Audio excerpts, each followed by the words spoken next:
sejarah tasawuf ini tidak ada di masa Rasulullah. Kalau baik saat cuma berinteraksi dengan Allah saat salat, cuma berapa menit kita sehari baik, jadi orang baik.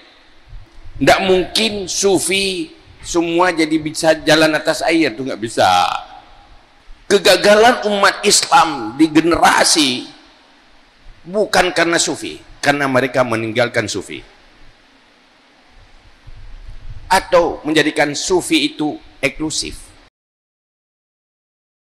Pertama, sejarah tasawuf ini tidak ada di masa Rasulullah, di masa sahabat. Tidak ada istilah sufi di masa tabi'in dan di masa tabi'in. Ini dalam tulisan ada sedikit tertinggal. Bukan di masa tabi'in, setelah tabi'in.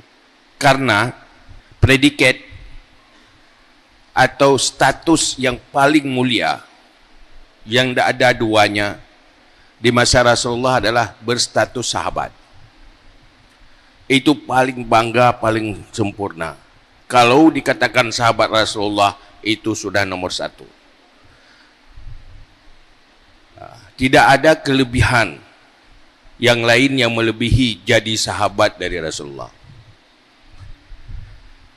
Mereka yang menerima konsep syariah, konsep Islam secara original, secara asli, karena memang dari Rasulullah langsung, utusan Allah. Kemudian generasi yang kedua merasa sangat mulia kalau dikatakan pengikut sahabat, selalu dikaitkan dengan sahabat.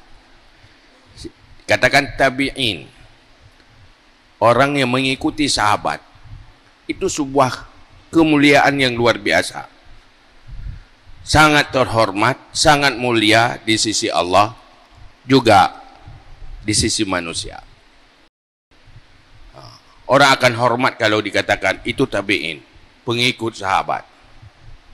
Kemudian tabi'in yang mengikuti pengikut sahabat, ujungnya ada sahabat. Generasi keempat terjadilah degradasi originalitas Islam, keaslian Islam yang telah dibangun oleh Rasulullah. Sudah mulai mereka tergoda oleh dunia, melenceng dalam pemahamannya. Ada sekelompok manusia ingin benar-benar kembali kepada gaya Rasulullah dan gaya para sahabat. Ingin memperbaiki diri. Jangan sampai dia terbawa arus yang terdegradasi, yang sudah rusak. Ada yang tergoda dengan dunia, ada tergoda dengan kekuasaan, ada tergoda, ada ataupun pemikiran dan pemahaman yang sesat. Sebagian kelompok manusia ingin kembali kepada gaya hidupnya para sahabat yang telah dididik oleh Rasulullah. Maka saat itulah mulai ada istilah zuhad, ada istilah obat, ada istilah sufi. Itu sudah mulai ada kelompok-kelompok yang punya nama masing-masing.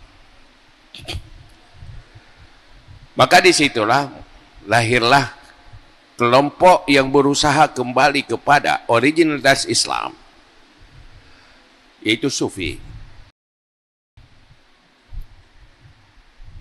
Maka sufi itu ada generasi awal dan generasi terakhir. Sampai kepada Imam Al-Ghazali dan sebelumnya ada Junaid Al-Baghdadi. Tapi hari ini saya ingin bicara tentang substansinya. Al-Ghazali mengatakan substansi sufi rumusannya tidak rumit-rumit. Diterjemahkan saja rumit. Hanya dia dua sisi, dua inti dari sufi. As-sidqu ma'allah wa husnul mu'amalah ma'al khalqi. Manusia as-sidqu, benar dalam hubungannya dengan Allah, kemudian dia bagus interaksinya dengan makhluk, dalam hubungan dengan makhluk, sesuai dengan konsep yang telah diwarisi oleh Rasulullah. Selalu di dalam memperbaiki hubungannya dengan Allah, kemudian interaksinya dengan makhluk dia perbaiki, selalu sumbernya dari Al-Quran dan hadis dan dari Rasulullah. Artinya selalu menjaga di atas real syariat. Apa itu benar dengan Allah? Kapan manusia dikatakan benar hubungannya dengan Allah? Saat mereka dalam hidupnya tidak orientasi kepada selera nafsunya.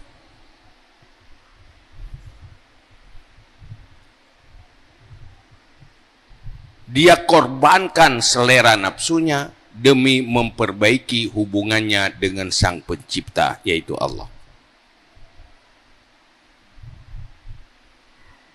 Dalam hubungannya dengan Allah, orientasinya bukan selera nafsunya, tapi apa yang diperintahkan oleh Allah, itulah menjadi seleranya. Dia jauhi apa yang dilarang oleh Allah. Dia jauhi apa yang merusak kedekatannya dengan Allah.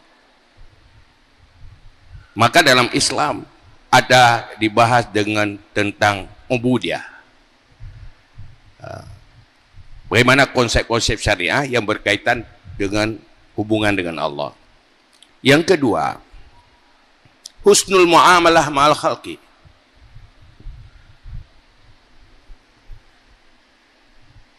Ulama tasawuf menafsirkan kapan manusia dikatakan sudah baik di dalam muamalah, berinteraksi dengan antar sesama makhluk dalam semua aspek, kapan dikatakan mereka baik? Saat mereka tidak mengutamakan kepentingan pribadinya demi kepentingan yang lain, selama tidak bertentangan dengan konsep syariat. Mereka benar-benar jadi manusia yang bermanfaat kepada yang lain, berkorban kepentingan dirinya. Dia menjadi beruntung dan baik saat melakukan kebaikan terhadap makhluk yang lain. Dia tidak puas, merasa dirinya tidak baik saat dia tidak menjadi baik melakukan kebaikan kepada yang lain. Dalam semua sikap. Sehingga rumusan-rumusan ini tertera di dalam tasawuf. Maka tasawuf itu berbicara di semua aspek kehidupan. Di dalam literatur tasawuf kita mendapatkan tentang tata cara berhubungan dengan Allah. Ada tarikat-tarikat untuk berhubungan dengan Allah. Bagaimana suluk, langkah-langkah untuk mendekatkan diri kepada Allah. Itu diajarkan di sana. Dalam tasawuf juga diajarkan bagaimana berinteraksi antar sesama makhluk. Sehingga yang di luar persoalan hubungan dengan Allah, Al-Ghazali merumuskan ada 3 hal penting yang harus dijaga. Yang sebenarnya itu konsep Islam, seorang Muslim. Dalam setiap muamalah, dalam interaksi, itu dijaga 3 hal. Adil, ihsan, syafaqah ala din. Dalam hubungan sebuah rumah tangga, di situ ada aturan yang tidak keluar dari 3 hal ini. Seorang pemimpin rumah tangga harus bersikap adil untuk ahlinya. Seorang istri juga bersikap adil untuk suaminya. Maka di sana ada aturan hak dan kewajiban suami istri. sama-sama menjaga kewajibannya dan hak orang lain. Saat mereka konsisten menjaga hak dan kewajiban, itu sudah sufi. Tidak cuma di saat di masjid. Kemudian tidak cuma hak dan kewajiban, mereka harus menjadi pelaku kebaikan walau bukan kewajiban. Tidak cuma yang wajib-wajib saja. Seorang suami melakukan kebaikan kepada istrinya atau anaknya, tidak cuma sebatas yang wajib. Tapi ada yang sunat-sunat. Walaupun itu bukan kewajiban. Dia menjadi pelaku kebaikan bagi orang lain. Dia mengorbankan dirinya untuk keinginan orang lain selama tidak melenceng dari garis syariah. Yang ketiga, syafaqah 'alad din. Selalu memelihara dan memperjuangkan agamanya dalam segala bentuk status dan aktivitasnya. Pemimpin rumah tangga menjadi pemimpin Islam bagi rumah tangga itu. Tidak cuma cari makan, tidak cuma hanya melahirkan keturunan. Dia bertugas ku anfusakum wa ahlikum nara. Seorang pemimpin rumah tangga Islam itu pemimpin Islam. Tugasnya apa? Ku anfusakum wa ahlikum nara. Dirimu, keluargamu, jaga jangan sampai masuk neraka. Kamu bertanggung jawab terhadap dirimu kalau masuk neraka. Harus wajib masuk surga. Kamu harus bertanggung jawab kalau istrimu masuk neraka karena dia di bawah kepemimpinan kamu. Kamu bertanggung jawab anak-anakmu harus masuk surga. Jangan sampai masuk neraka. Bagaimana agama hidup dalam sebuah rumah tangga? Pemimpin di atasnya juga begitu. Itu persoalan kepemimpinan. Mereka yang memimpin umat Islam tidak cuma untuk kewajiban kasih makan, tetapi bertanggung jawab yang dipimpinnya harus masuk surga, selamat dari neraka. Itu pemimpin Islam. Itu dalam aspek. Dalam aspek yang lain juga seperti itu. Anda seorang pedagang. Sufi bukan Anda cuma punya tarikat saat di masjid, tapi Anda menjadi pedagang yang sufi. Anda selalu adil, Anda pelaku kebaikan, dan Anda seorang yang menjaga agama dan memperkuat agama dengan entrepreneurnya, dengan kewirausahawastaannya. Apapun status, nggak mungkinlah banyak status manusia masing-masing. Semuanya terintegrasikan nilai sufi. Sufi ini sebenarnya inilah konsep yang diajarkan oleh Rasulullah. Kenapa dikatakan sufi? Ini ada peristiwa dulu. Kalau komit kembali kepada ajaran yang diajarkan oleh Rasulullah dalam hubungan dengan Allah, dalam hubungan dengan makhluk, itu sudah sufi. Maka tidak cukup manusia baik saat berinteraksi dengan Allah. Tidak cukup. Sama Allah saat salat ya bagus. Kalau baik saat cuma berinteraksi dengan Allah saat salat, cuma berapa menit kita sehari baik, jadi orang baik. Taruhlah sekali salat 20 menit. 5 kali salat kan cuma 100 menit.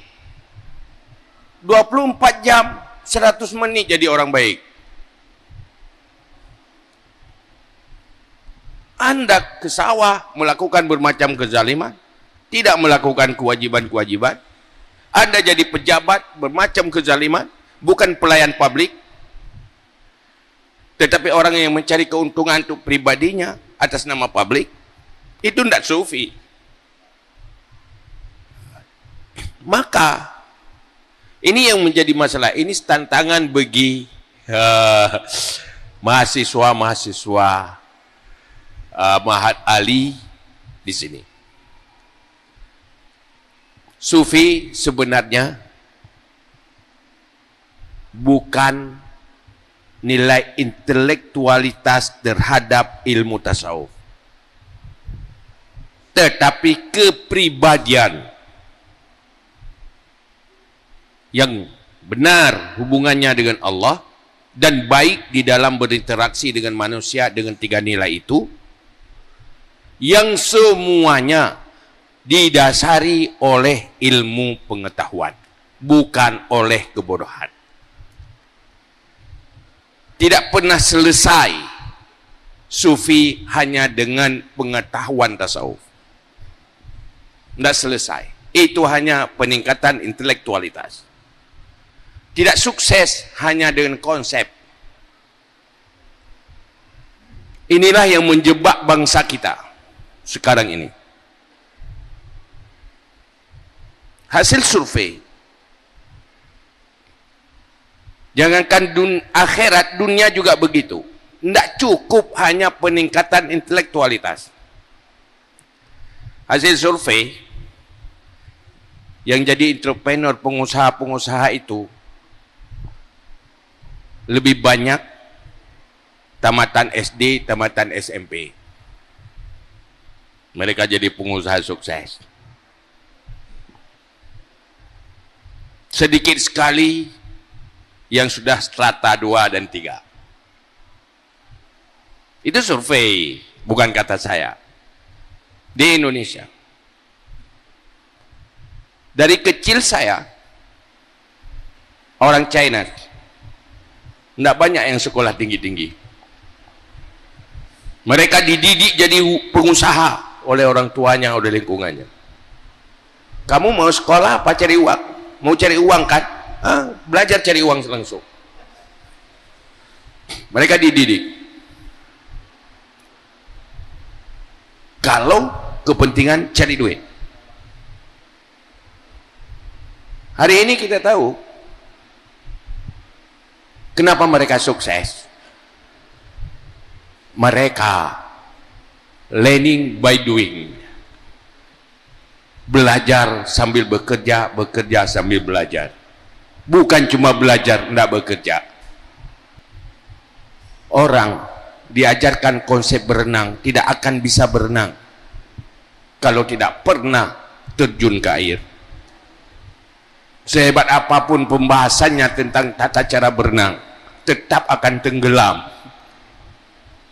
Tapi ada yang tidak tahu mengupas tentang cara berenang, tapi dia pandai berenang. Di air bah sekalipun. Karena dia sering berenang. Dia tidak pandai bicara, tapi pandai menghadapi persoalan. Sufi. Kita melihat dalam literatur sufi, orang sufi itu, orang hanya mencari ilmu yang paling penting-penting. Kemudian langsung dia amalkan. Saat dia amalkan, maka dia akan dapat ilmu yang lebih penting. Man amila bima alima warasahullahu ma lam ya'lam. Begitulah gambaran-gambarannya. Cuma begini. Dalam kesempatan ini saya ingin berbicara sebuah tantangan, bukan tantangan untuk Mahat Ali, untuk semua kita umat Islam. Kita harus sufi semuanya dalam semua status kita. Tidak mungkin sufi semua jadi bisa jalan atas air, itu nggak bisa.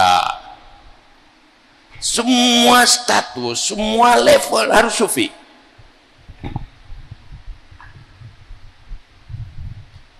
Karena inti sufi sidqu ma'allah wa husnul mu'amalah ma'al khalqi. Semuanya dilakukan karena Allah. Kita boleh sufi jadi petani. Mana konsep sufi seorang petani? Kita sufi dalam berinteraksi dengan manusia, sehingga dalam tasawuf ada 20 etika komunikasi yang kadang umat Islam tidak diajarkan itu. Bermasalah di komunikasi. Padahal etika komunikasi itu sumber kesuksesan manusia dunia dan akhirat. Aksaru ahli nar min hasaidi alsinatihim. Mereka sufi dalam berkomunikasi itu bagaimana? Banyak orang tanya sama saya dalam pengajian-pengajian. Saya juga terasa pedih juga dada. Orang itu asal tanya aja. Ayah, ini gimana? Kami bingung. Kami lihat orang itu alim, tapi akhlaknya nggak ada. Dia orang cerdas, bukan mencerdaskan orang lain, cuma ingin menampakkan dia orang cerdas pada orang bodoh. Kan gak percarang go beganya, gak perlu carang ro bak go. Kan dia pegat go, bukan memperbaiki orang lain, dia hanya menampakkan diri orang baik. Bukan memperbaiki orang yang tidak baik. Itu kenapa? Inilah terjebak kepada seakan-akan agama itu hanya peningkatan intelektualitas.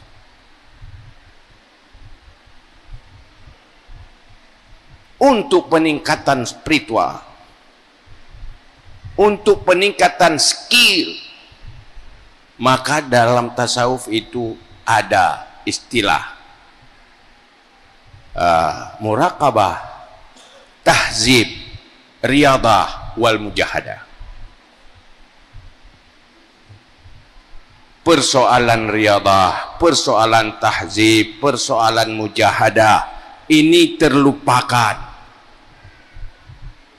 Ini yang jadi masalah. Maka dalam tasawuf, kalau dulu terkenal ada mursyid,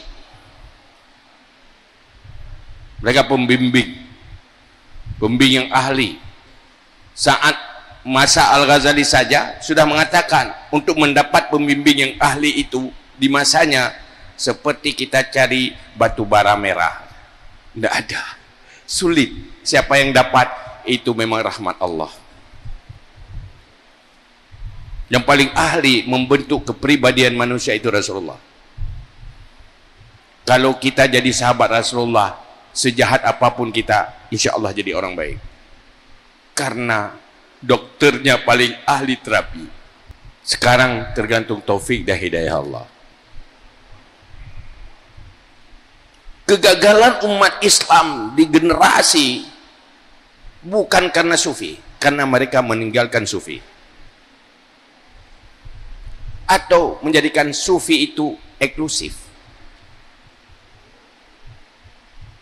Sufi hanya dia baik saat munajah dengan Allah, saat berkomunikasi dengan Allah.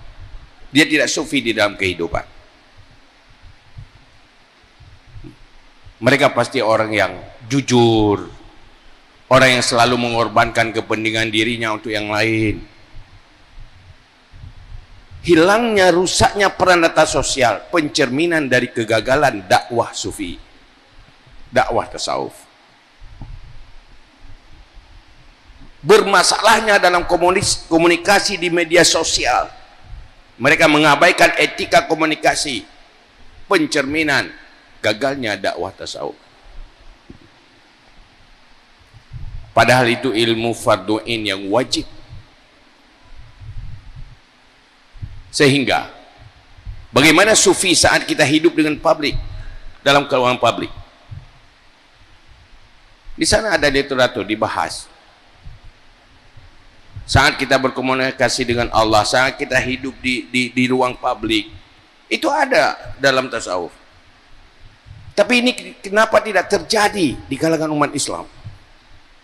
Karena dianggap tasawuf itu punya orang khusus-khusus. Yang tasawufnya yang jatuh iya, yang tidak halut. Bukan itu tasawuf. Itu hasil apa yang diberikan oleh Allah. Tukang sihir juga diberikan. Sidqu ma'allah, husnul mu'amalah ma'al khalqi.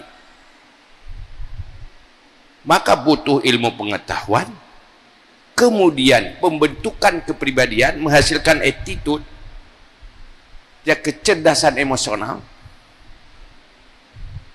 yang mampu kontrol selera dan emosi, yang melahirkan perilaku hasil dari kemampuan kontrol selera dan emosi.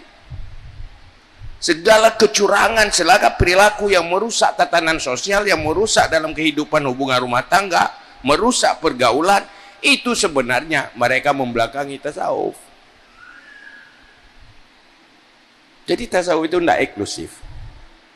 Maka tantangan kita berharap dengan ada Ma'had Ali ini, tingkatkanlah tahzib, riyadah wal mujahadah, sehingga memperkuat skill kita di dalam menghadapi kehidupan ini. Sukses manusia di sini, kita kan lihat dalam Al-Quran, Allah menerjemahkan, membandingkan hubungan kita dengan Allah, sukses dengan akhirat, di akhirat itu dengan tijarah. Hal adullukum ala tijaratin tunjikum min azabin alim. Apakah saya tidak arahkan kamu, beri petunjuk kepada kalian kepada sebuah perniagaan, bisnis yang membuat kamu lepas dari azab yang pedih. Kenapa? Dianalogikan dengan tijarah. Sufi ini perjalanan rohani ke akhirat, dianalogikan dengan tijarah. Sebuah ekonomi seseorang, ekonomi sebuah bangsa, dia harus dimulai oleh otak, pemikiran yang diisi dengan ilmu pengetahuan. Itu tidak selesai. Kemudian kemampuan kontrol selera dan emosi.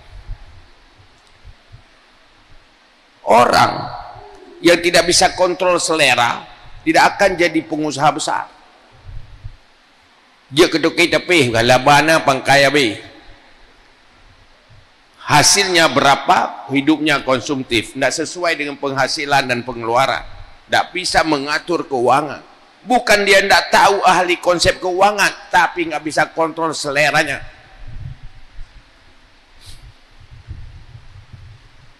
Untuk kesuksesan seorang manusia itu butuh akhlak. Akhlak itulah kemampuan kontrol selera dan emosi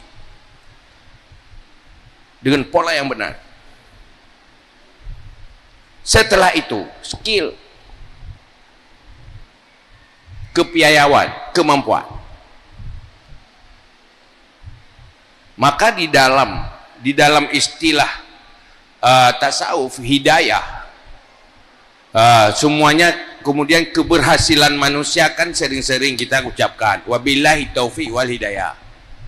Kita ingin sukses, kita ingin bahagia, kita jadi orang baik, tapi tergantung kepada taufik dan hidayah. Memang semuanya dari Allah, tetapi dalam tasawuf diterjemahkan tentang hidayah, sehingga ada salah satu manazil lil hidayah, ada tiga tingkatan bagi hidayah. Tingkatan pertama pengetahuan, tahu benar dan salah, baik dan buruk, sehingga dia tahu cara mencari yang baik, cara berbuat yang baik. Pengetahuan dulu. Kemudian manazil yang kedua, hidayah yang kedua, punya kekuatan batin, kemampuan batin untuk melaksanakan apa yang dia tahu. Kalau dalam bahasa lain dikatakan rusdu. Orang boleh pandai, boleh tahu pengetahuan, tapi dia tidak akan jadi orang baik tanpa ada kemampuan batin untuk kontrol selera dan emosinya. Ayo bu sopan tak pegah Pak Gop, ya sopan benada nyogolong bengih dia watika bengih dia kana ada mana le, malah mengatasnamakan agama untuk menunaikan hajat nafsunya. Saat kita berdakwah agama, sebenarnya kita sedang ingin menjatuhkan orang lain atas nama agama, seakan kita menjadi orang benar. Kasar. Padahal Allah dalam Al-Quran mengatakan wala tasubbul ladzina kafaru adwan bighairi ilmin fayasubbullaha adwan bighairi ilmin. Jangan engkau caci maki orang kafir, dia akan caci Allah karena kamu caci maki mereka. Karena mereka jahil, tidak tahu. Penyebab mereka mencaci Allah karena kamu caci mereka. Maka Rasulullah dalam sebuah hadis mengatakan, innama bu'istu lidinil hanifis samha. Aku diutus oleh Allah untuk agama yang benar, yang tidak sesat, lagi lembut. Kalau orang mengatakan toleran, lembut, tidak kasar. Dengan cara-cara yang baiklah membuat orang terpesona kepada agama. Itulah sufi. Rasulullah mendakwahkan Islam kepada orang Badui itu bukan mengandalkan kecerdasannya. Orang Badui itu orang bodoh, orang pedalaman.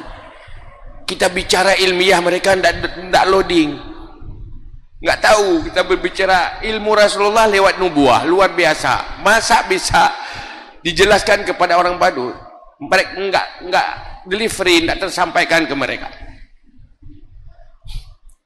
Tapi yang tersampaikan apa? Akhlaknya Rasulullah. Dilayani dengan bagus, membuat hatinya sejuk, kemudian langsung pulang ke kelompok, ke kaumnya. Saya tidak pernah dapati orang sebaik Muhammad. Saya dilayani, tidak pernah saya rasakan pelayanan dari orang lain seperti dilayani oleh Muhammad. Ayo kita sekarang masuk Islam. Semuanya masuk Islam. Kalau orang kaya masuk Islam, hartanya jadi kekuatan Islam. Kalau seorang yang punya kekuasaan masuk Islam, kekuasaannya jadi kekuatan bagi Islam. Kalau yang miskin ada doanya. Maka Rasulullah mengatakan qiwamud dunya bi arba'atin.